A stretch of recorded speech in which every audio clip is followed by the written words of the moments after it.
Podcast #1 Totem e Tabu. A presente tradução e uma versão ligeiramente corrigida da publicada em 1950. No seu prefácio, Freud conta que seu primeiro estímulo para escrever estes ensaios veio das obras de Wundt e Jung. Na realidade, seu interesse pela antropologia social vinha de muito tempo antes. Na correspondência com Fliers, 1950, além de alusões gerais ao gosto sempre presente pelo estudo da arqueologia e da pré-história, há um certo número de referências específicas a temas antropológicos e a luz que a psicanálise lança sobre eles. No rascunho N, de 31 de março de 1897, por exemplo, ao estudar o horror ao incesto, ele assinala a relação entre o desenvolvimento da civilização e a repressão dos instintos, assunto ao qual retornou no artigo sobre Civilized Sexual Ethics e muito mais tarde em Civilizations and its Discontents. Novamente, na Carta 78 de 1897, escreve: pode imaginar o que são mitos endopsíquicos?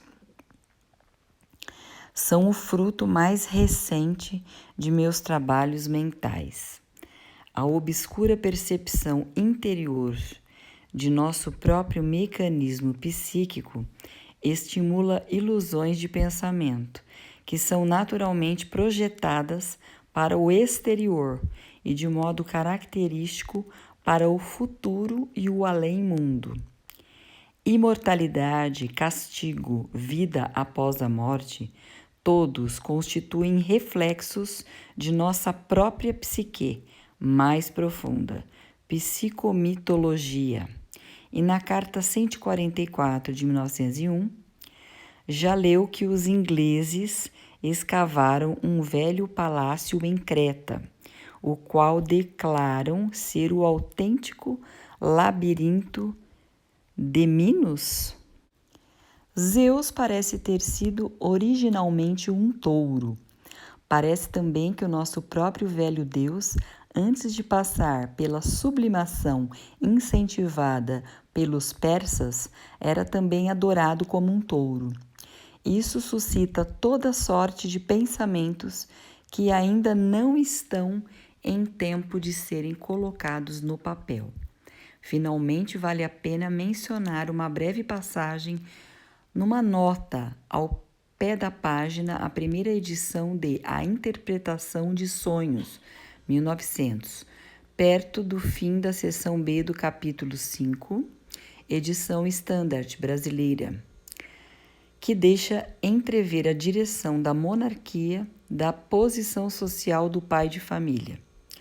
Mas os principais elementos da contribuição de Freud à antropologia social aparecem pela primeira vez nesta obra, e mais especialmente no quarto ensaio, que contém a hipótese da horda primeva e da morte do pai primevo, e elabora sua teoria fazendo remontar a isso a origem da quase totalidade das instituições sociais e culturais posteriores.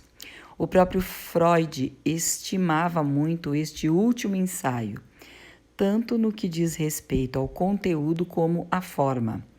Contou a seu tradutor de então, provavelmente em 1921, que o considerava como sua obra mais bem escrita.